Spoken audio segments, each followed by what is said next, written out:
My sister stole my passport days before my international scholarship interview. My parents defended her, saying, some opportunities aren't meant for everyone. They had no idea I had a backup plan until they saw me on the news accepting the award. I always knew my sister would try to destroy my dreams. I just didn't expect her to be so obvious about it. Maybe it's a sign? Bridget's smirk made my blood run cold as I tore through my bedroom for the third time. My passport had to be here somewhere. I placed it in my travel folder just yesterday, triple-checked it before bed. Now, less than 48 hours before my flight to Rome, it had vanished. I'm Olive, and I've spent 19 years being the family disappointment. Not because I've done anything wrong, quite the opposite. I studied too hard, dreamed too big, and worst of all, I refused to accept that my younger sister is the sun our family orbits around. Mom, I called out, trying to keep my voice steady. Have you seen my passport? Honey, you probably misplaced it. Mom's voice drifted up from downstairs, dripping with that familiar condescension. You know how scattered you get when you're stressed. I caught Bridget's reflection in my mirror as she leaned against my doorframe, twirling a strand of her perfect blonde hair. You know, Olive, maybe this is God's way of telling you to stay home. You're not exactly international material. The scholarship letter on my desk begged to differ. Full-ride prestigious global policy program, selected from thousands of applicants. I'd kept it secret until the last possible moment, knowing what would happen when I told them. I got into the program fair and square, I said, my hands shaking as I checked my drawer again. Why can't you just be happy for me? Oh, I'm always happy for you, Bridget cooed, stepping into my room uninvited. I just worry. Remember your science fair project, how it mysteriously caught fire the night before, or your prom dress that somehow got bleach on it? You're just so unlucky. My jaw clenched. Those weren't accidents, and we both knew it, just like my missing passport wasn't an accident. Olive. Dad's voice boomed from downstairs. Family meeting. Now. I followed Bridget down to our pristine living room where Mom and Dad sat like judges ready to deliver a verdict. Mom's cross necklace caught the light as she patted the space beside her. Sweetheart, we need to talk about this scholarship situation. There's nothing to talk about, I said, remaining standing. I earned this, I'm going. Without a passport? Dad raised an eyebrow. Be realistic, honey. Maybe this is a blessing in disguise. You're not ready for something like this. I'm more than ready. She's just jealous, Bridget cut in, her voice trembling with fake tears. Ever since I got asked to be youth pastor, she's been trying to one-up me. Now she's making up stories about missing passports to get attention. I'm not making anything up. But even as I said it, I watched Mom pull Bridget into a hug, shooting me that look, the one that said I was being difficult again, causing problems, hurting my sister. Olive, Mom sighed. Sometimes God closes doors for a reason. Remember what Pastor Mike said about contentment? I felt something snap inside me, not violently, more like a quiet click, a lock turning. You're right, I said, surprising them all. Maybe I should pray about it. That's my girl. Dad smiled, relieved I was finally being reasonable. I think I need some time alone, I added, heading for the stairs, to process everything. Of course, sweetie, Mom called after me. I'll bring you some tea later.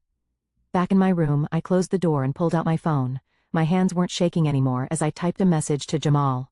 Plan Alpha is a go. His response came instantly. Backup passport ready. You sure about this? I glanced at my window where I could see Bridget in her room across the yard already on FaceTime with her friends, probably spreading the news of my latest failure. She caught my eye and blew me a kiss. I thought about all the years of sabotage, the constant gaslighting, the way they tried to clip my wings while praising Bridget for every minor achievement. They thought they had me figured out, the quiet, compliant eldest daughter who would eventually accept her place in their shadow. They had no idea what was coming. Absolutely sure, I texted back. See you at 5 a.m. I heard Mom's footsteps on the stairs, probably bringing that tea she promised. Time to play my part one last time. After tomorrow they'd learned that some doors aren't meant to be closed and that underestimating me was their biggest mistake. I wiped my face, ready to look appropriately devastated when Mom knocked. Let them think they've won. In less than 48 hours they'd realize just how wrong they were about everything, especially about me. Mom's tea sat untouched on my nightstand, growing cold while I pretended to sob into my pillow. Through my bedroom wall I could hear Bridget's theatrical phone conversation. I just feel so bad for her, she was saying. She's always been, fragile. I checked my phone, 9:47 p.m., time to set the next phase in motion. I walked downstairs, making sure to drag my feet just enough to sound dejected. Mom? Dad? Can we talk? They were in their usual spots, Dad in his recliner, Mom on the couch with her devotional book. They exchanged that look they always shared when dealing with my episodes. Of course, sweetheart. Mom patted the couch. We've been worried about you. I sat down, clutching my phone like a lifeline. I need to know if you've seen my passport, the one I lost a few months ago. Dad's head snapped up. Months ago. What do you mean months ago? Oh, I said, letting my voice waver. I guess I never mentioned it. I lost it back in March right after I got the scholarship news. I was so embarrassed. Mom's face tightened. March? But you just got the scholarship letter last week. Actually, I pulled up my email. I got it in February. I just didn't know how to tell you. You've been lying to us? Dad stood up, his face reddening. For months? Like how you're lying about taking my passport? I shot back. Bridget appeared in the doorway right on cue. How dare you accuse us? Mom, Dad, she's just trying to blame everyone else for her mistakes. Again, I'm not stupid, I said, standing up. You've been sabotaging me for years. The science fair project, I saw you in the garage with matches the night before. My prom dress, you were doing laundry right before it got accidentally bleached. You're being ridiculous.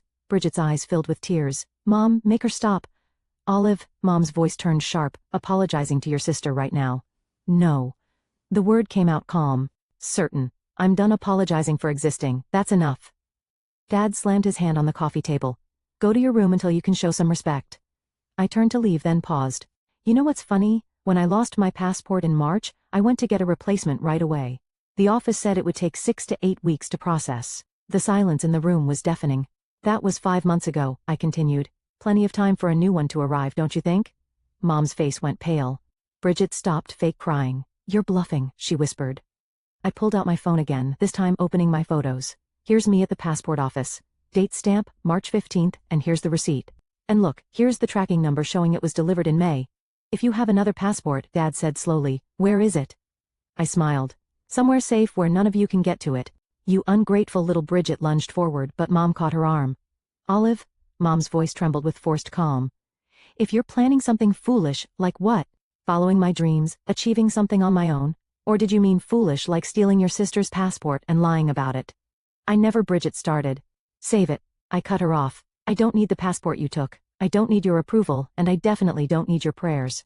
I headed for the stairs, but Mom called after me. We only want what's best for you. I turned back one last time. No. You want what's easiest for you. There's a difference. Back in my room, I locked the door and pulled out my laptop. A message from Jamal popped up. Everything's set for tomorrow. You okay? I thought about the years of gaslighting, of being told I was overreacting, imagining things, being difficult. I thought about Bridget's innocent act, Mom's religious manipulation, Dad's dismissive sighs. Better than okay, I replied. They finally showed their true colors. My phone buzzed with texts from Bridget.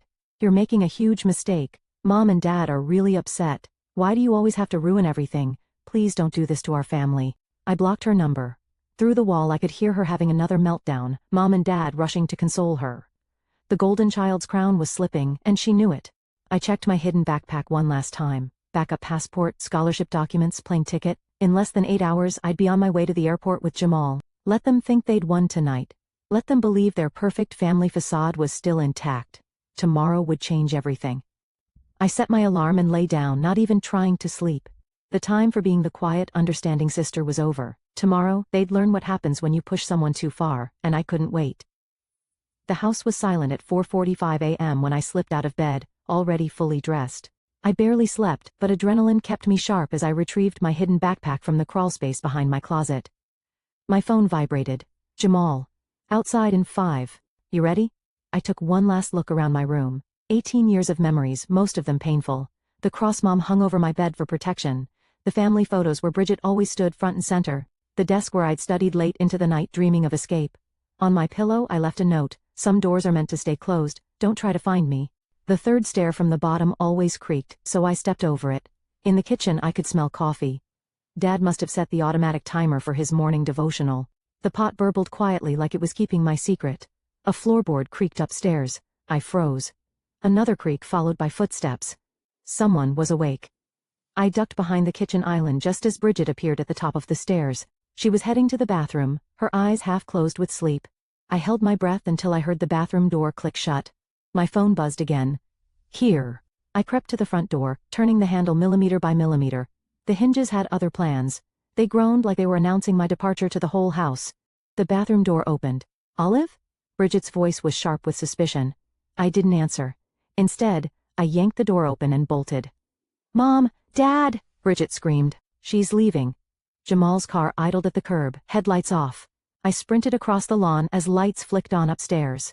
Olive Grace James, don't you dare! Dad's voice boomed from their bedroom window. I threw myself into Jamal's car. Go, go, go! He floored it just as my parents burst through the front door in their pajamas. In the rearview mirror, I watched Dad run halfway down the driveway before stopping, realizing he was barefoot. Holy shit, Jamal laughed, taking the corner too fast. That was intense. Keep driving, I said, my heart pounding. They might follow us. Already planned for that. He took 3 random turns, then pulled into a 24-hour grocery store parking lot.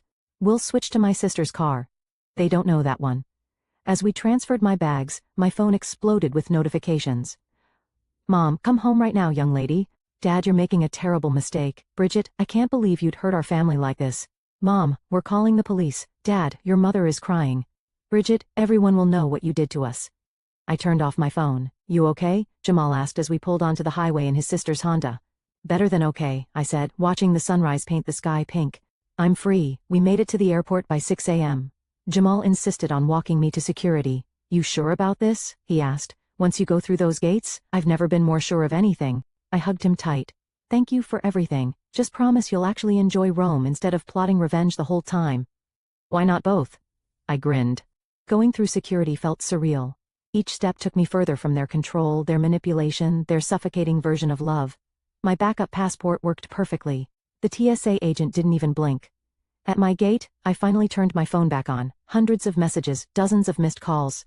But what caught my eye was Bridget's latest Instagram post. A selfie of her looking sad in my bedroom, caption reading, Sister's Night In. Some people don't understand that family comes first. The comments were already rolling in. You're such a good sister, she doesn't deserve you, praying for your family. I smiled and opened my own Instagram unused for months. I posted a single photo, my boarding pass to Rome, with the caption, Some people don't understand that freedom comes first. Then I turned off my phone, tucked it away, and watched through the terminal window as my future arrived in the form of a Boeing 747. Now boarding flight 1852 to Rome, the announcer called. I stood up, grabbed my carry-on, and walked toward the gate without looking back. Behind me lay 18 years of being told I was too much, too ambitious, too different. Ahead lay everything I'd fought for. Let Bridget play the victim. Let my parents call the police. Let them all think they knew my story. I was about to write my own. Rome hit me like a symphony. Beautiful, overwhelming, and nothing like the sheltered life I'd left behind. Standing outside Leonardo da Vinci International Airport, I finally turned my phone back on. The messages had evolved from threats to bargaining. Mom, please just let us know you're safe. Dad, we can work this out as a family. Bridget, you're being so selfish. Mom hasn't stopped crying. A new text popped up from an unknown number. Hi Olive, I'm Eva from the scholarship program. I'm your assigned mentor. Look for the red scarf at arrivals. I spotted her immediately. Tall, confident, wearing a bright smile along with that red scarf. You must be our American rebel, she said, pulling me into an unexpected hug. The program coordinators told me about your family situation. Don't worry, we've got your back. The scholarship residence was a converted monastery in Trastevere, all ancient stone and ivy-covered walls. My room overlooked a courtyard where students from around the world sat discussing politics and philosophy. Global policy orientation starts in an hour, Eva said, helping me with my bags. Fair warning, they're throwing you right into the deep end. The UN ambassador to Italy is giving the opening address. I must have looked terrified because she laughed. Relax. From what I've seen of your application, you're more than ready.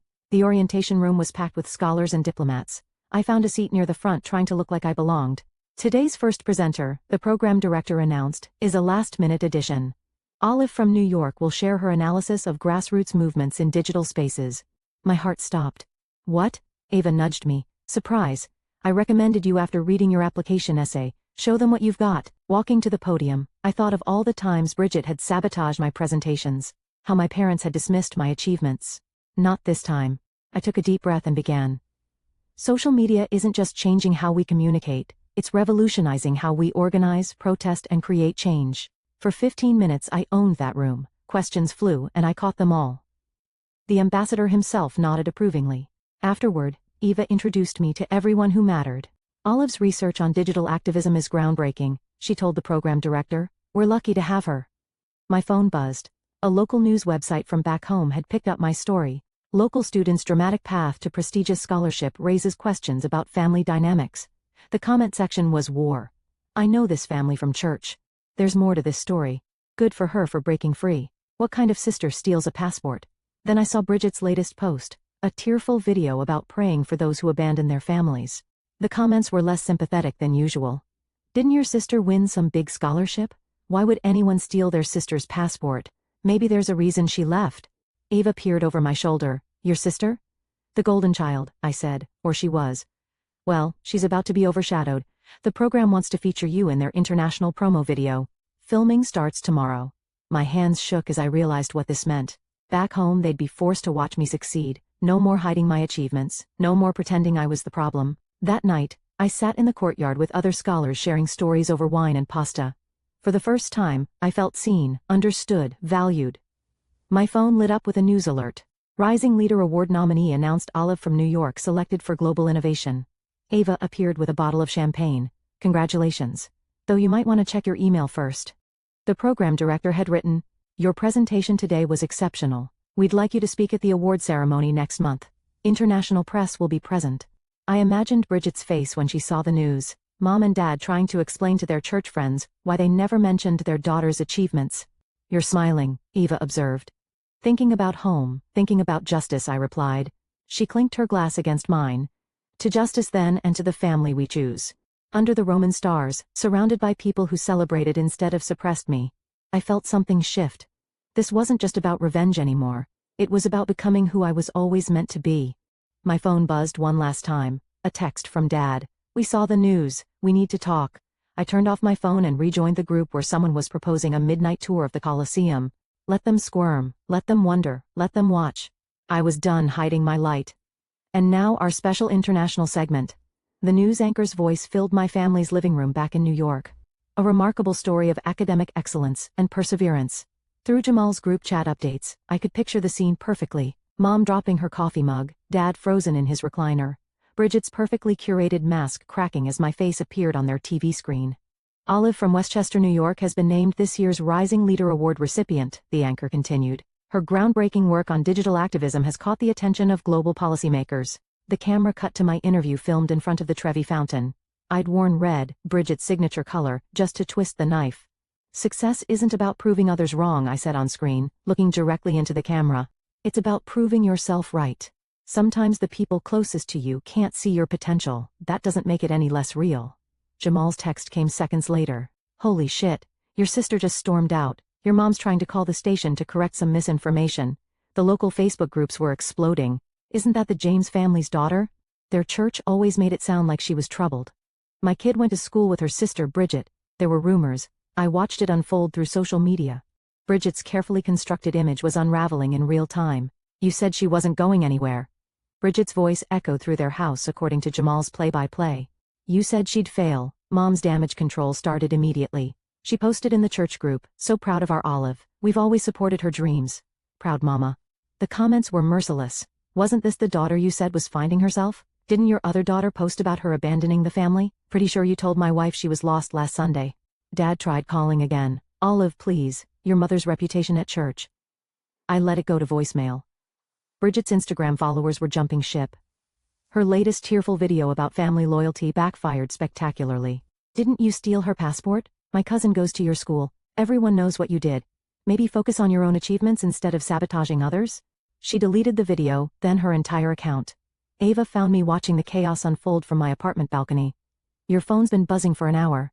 Family drama? Justice, I said, showing her the local news website. They dug up my old academic records. Straight A's, science fair wins, debate team championships, all the achievements my family had minimized or ignored. Your sister's youth pastor position. Ava read from her phone.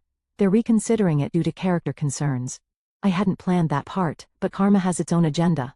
Look at this. Ava pointed to another notification. The scholarship program's PR team had released my full schedule of speaking engagements. I'd be addressing the European Parliament next month. My phone lit up with a text from Mom. People are asking questions at church. Please call us. We can explain everything. Then Dad. This isn't very Christian of you, Olive. And finally, Bridget, you've ruined everything. I hope you're happy. I was. Eva poured 2 glasses of wine to watching them squirm, to living well, I corrected her. It really is the best revenge. My phone buzzed again. This time it was Jamal. You need to see this. He'd sent a video from outside my old house. News vans lined the street. A reporter was interviewing neighbors. They always favored the younger one. That poor girl working so hard while they praised her sister. The church is launching an investigation into the family's behavior. Mom had locked herself inside. Dad wasn't taking calls. Bridget's friends were distancing themselves publicly. Their perfect family facade was crumbling, and they had no one to blame but themselves. The UN wants you to expand your speaking tour, Ava mentioned casually. 3 more countries, all expenses paid. I thought about my family watching each appearance, unable to deny or diminish my success anymore. Every achievement would be another crack in their carefully constructed narrative. When do we leave? Eva grinned. That's my girl. Oh, and heads up. International press conference tomorrow. Any message you want to send back home? I looked out over Rome's skyline, thinking of all the times they told me to dream smaller, aim lower, stay in my place. Just one, I said, pulling up the camera app.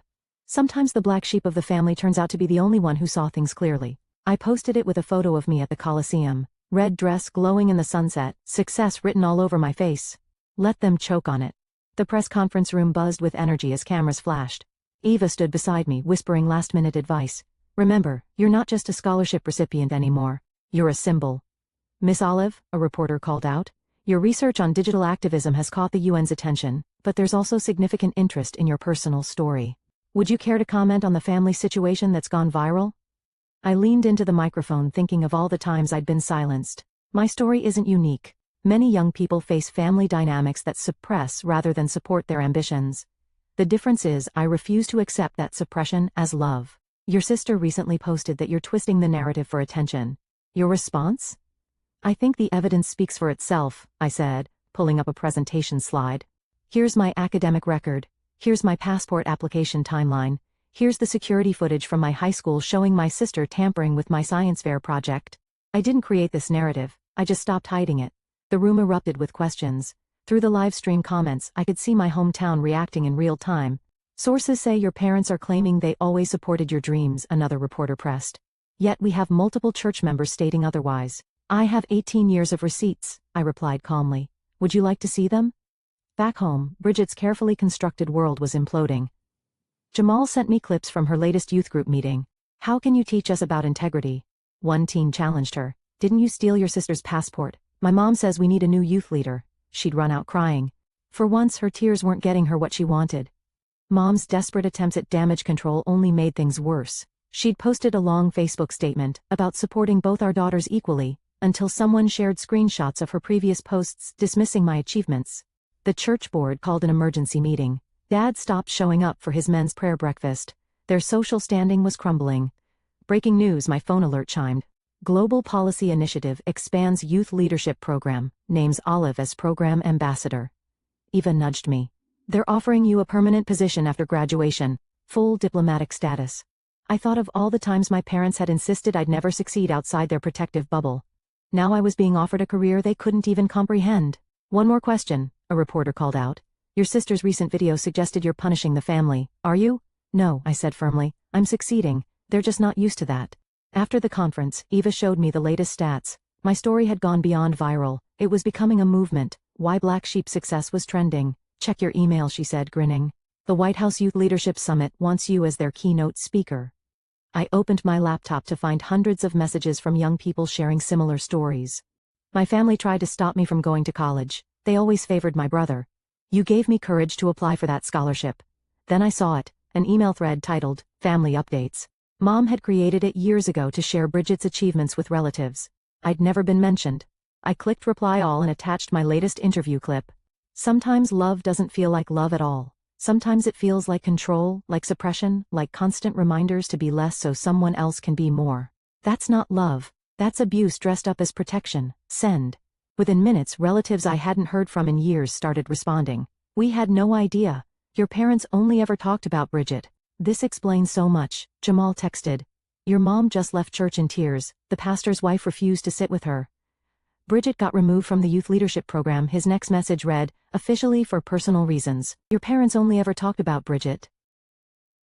This explains so much, Jamal texted. Your mom just left church in tears. The pastor's wife refused to sit with her. Bridget got removed from the youth leadership program. His next message read, officially for personal reasons. I should have felt vindicated. Instead, I felt light, free, like I could finally breathe without wondering if I was taking up too much air. Eva appeared with a stack of papers. Ready to sign your contract? The UN doesn't wait forever. As I signed, my phone lit up with one last message from Dad. We hope you find what you're looking for. no apology, no acknowledgement, just distance wrapped in passive-aggressive concern. I picked up my phone and typed, "I already found it. I found myself, the self you tried to bury, and she's magnificent." Then I turned to Ava. "When's our flight to Geneva?" "Tomorrow morning," she smiled. "The world's waiting. Let them watch from their small-town shadows. Let them see what happens when you try to dim someone's light." I was done hiding, and I was just getting started. The gala ballroom sparkled with diplomatic elegance as I adjusted my microphone. 6 months had passed since my escape, and tonight was the culmination of everything. The Rising Leader Award ceremony broadcast worldwide. "Ready?" Eva straightened my navy blue gown. "Your family's definitely watching. Jamal says they've gathered at your house with the church elders to pray for your soul." I smiled. "Let them pray. I'm done feeling guilty for their discomfort." The program director took the stage. Tonight's recipient redefined what it means to overcome adversity. Please welcome Olive. Walking to that podium, I remembered every dismissive comment, every sabotaged opportunity, every time they told me to be less. Not tonight. Success stories usually start with, "I had a dream," I began. Mine starts with, "I had a backup passport." Gentle laughter rippled through the crowd. We talk about toxic relationships but rarely about toxic love. The kind that clips your wings while claiming to protect you. The kind that praises mediocrity in one child while punishing excellence in another. In the audience, I spotted several ambassadors leaning forward, nodding. My sister stole my passport to stop me from being here tonight. My parents supported her decision, calling it God's will. But here's what they never understood. Sometimes love doesn't feel like love at all. The cameras panned across the rapt audience. They thought they were protecting me. In reality, they were protecting themselves from the discomfort of watching me outgrow their limitations. My phone buzzed silently in my clutch. Jamal's update. "Your mom just left the room crying. Bridget's trying to livestream a response but keeps getting error messages." To every young person being told to dream smaller, I continued, to accept less, to stay in their place. You don't have to set yourself on fire to keep others warm. Your potential isn't a threat to anyone except those who want to control you. Eva gave me a thumbs up from the side stage. Tonight, I accept this award not just for myself, but for every black sheep who refused to graze where they were told. For every scapegoat who decided to soar instead of suffer. The applause started building. And to my family, watching from home, I paused, letting the weight of the moment settle. Thank you. Your attempts to contain me only proved how much space I was meant to take up. Your fear of my light only showed how brightly it could shine. Standing ovation, camera flashes, tears in the audience. Later at the reception, my phone exploded with notifications. Bridget had finally managed to post her response video. "My sister's speech was a cruel attack on our loving family," she sobbed. "We only wanted what was best." The comments cut her off. "Give it up, sis. Return the passport yet? Your act isn't working anymore." She deleted it within minutes. Ava appeared with a group of UN officials. "They want to expand your speaking tour, Asia, Africa, South America. Your story is resonating globally." My phone lit up with a text from Mom. "We hope you find what you're looking for." The same message as before. Still no apology. Still no acknowledgement. I handed my phone to Eva. "Blocked their numbers, all of them." "You sure? They're not watching to understand. They're watching to find weaknesses. To prove they were right about me all along. I'm done performing for their approval." A reporter approached with one last question. "What makes you most proud of your journey?" I thought about the scared girl who'd hidden a backup passport, the sister who'd endured years of sabotage, the daughter who'd been told her dreams were too big. "That I got here on my own," I said, even when no one believed I should. After the cameras left, Eva found me on the balcony. "Your story's been picked up by major networks. They're calling you the voice of a generation. And my family? Your aunt called the program office. Apparently your parents are taking a break from church leadership to focus on family healing." I laughed. Translation: "They can't handle the public scrutiny." And Bridget lost her youth pastor position, her social media influence, and her perfect daughter crown. Turns out, karma doesn't take prayer requests. Eva handed me a glass of champagne. "To the black sheep, to freedom," I corrected her, "and to never looking back." Below us, Rome glittered like a sea of possibilities. Somewhere in New York, my family was probably crafting their next narrative about their lost daughter. But I wasn't lost. For the first time in my life, I was exactly where I was meant to be, and I was never going back to being small. The interview questions glowed on my laptop screen as I settled into my hotel suite in Geneva. A global youth magazine wanted my take on family dynamics and personal growth. The usual softball questions until the last one caught my eye. Was revenge worth the cost of losing your family? Ava lounged on the couch nearby, scrolling through our schedule. "You don't have to answer that one." "Actually I do." I began typing.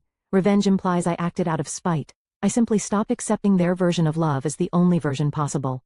The real question isn't whether revenge was worth it, it's whether freedom is worth the price of admission." My phone buzzed. Jamal had sent a local news clip.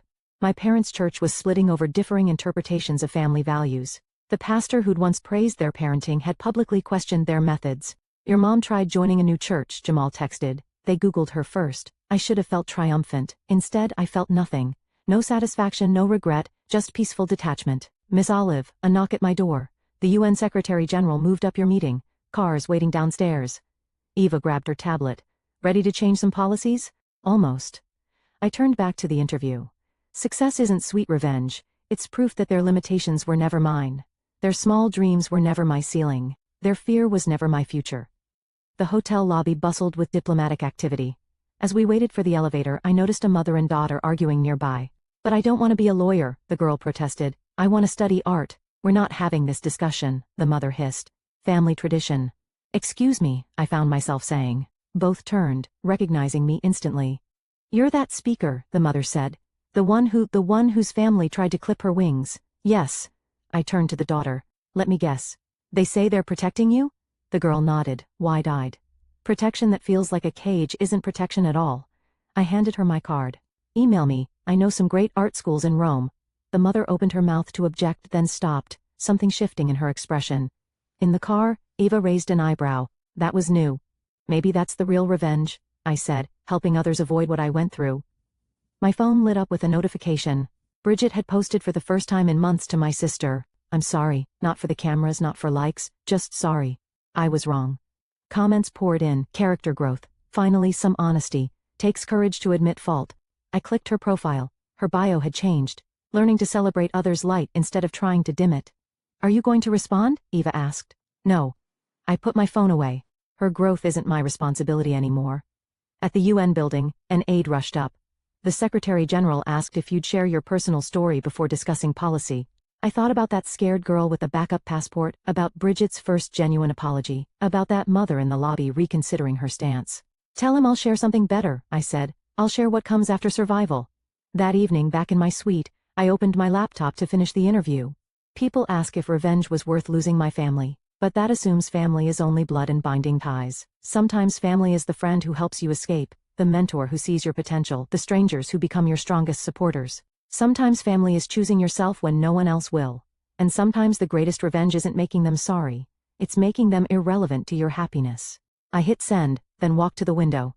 Geneva's light sparkled below, each one a possibility, a future, a dream unbound by anyone's limitations but my own. My phone buzzed one last time. A message from an unknown number. I saw your speech. I'm leaving for college tomorrow. My parents said I couldn't, but I got a backup passport too. Thank you for showing me how. I smiled, remembering that first taste of freedom on the flight to Rome. Good luck, I typed back. The world is bigger than their fears. Eva appeared at my door. Car's here, ready for your TED Talk? I grabbed my notes, catching my reflection in the mirror. No more shadows in my eyes, no more tension in my shoulders. Just strength, purpose, and the quiet confidence of someone who chose herself. Ready? I said, stepping into the hallway. Let's go help some more black sheep fly. Behind me, my phone lit up with another message from Bridget. Whatever it said could wait. I had a future to build, and it was brighter than any past they'd tried to trap me in. That was the sweetest revenge of all.